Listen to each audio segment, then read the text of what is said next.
Good clean marking is foundational to good clean woodworking. Today I'm going to run through a few of the important points on Japanese marking knives. No matter the shape or size that you go, all of these knives are a laminated edge with a high carbon steel cutting edge, and they also have a hollowed back that allows you to flatten them on something like a kanabun.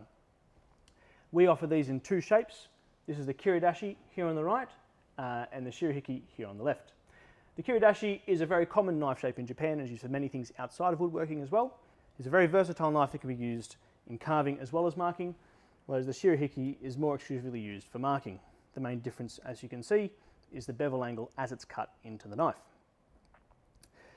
In his book, Japanese Carving Tools, Their Tradition, Spirit and Use, Toshio Odate, as a professional shoji screen maker, prefers the shirahiki, and I did a class with Des King where I found it very interesting that Des seemed to also prefer the shirahiki. However, the kiridashi is found in almost every toolkit that I've seen at some point.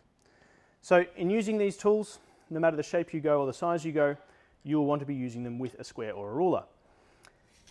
Generally, we take the square or the ruler in our non-dominant hand, lay up our mark, or find our mark and then place our ruler, and then we make our mark with our dominant hand. What this means is that because you have a bevel and a flat back, is that the knife needs to be specific to your hand preference. As a lefty, I will always want to take the flat back and reference it against the ruler sitting in my right hand, which means that the flat back needs to be on the right side of the tool and the bevel needs to be on the left side of the tool. When I make my marks, I also want to make sure that I'm marking with the beveled side of my cut into the waist.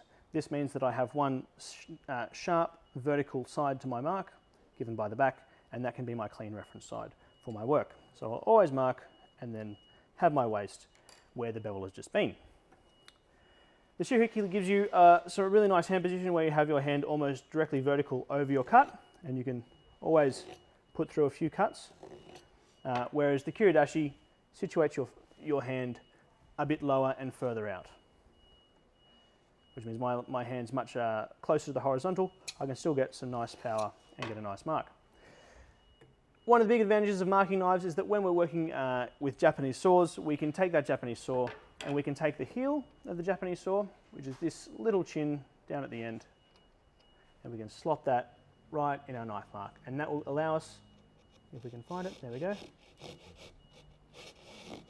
a nice reference to straight. As we start our cut, we can start our cut straight and keep it straight.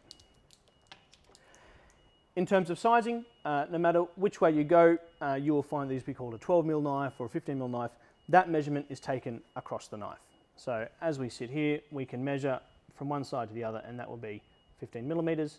And when you go for, say, a 30mm knife, this one here, this is a 30mm knife. There you go, all the way across.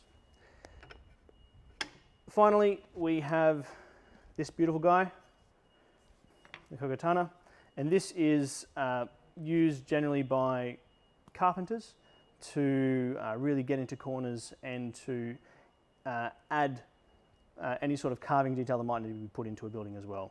So this can be quite useful for little jobs that need a lot of accuracy.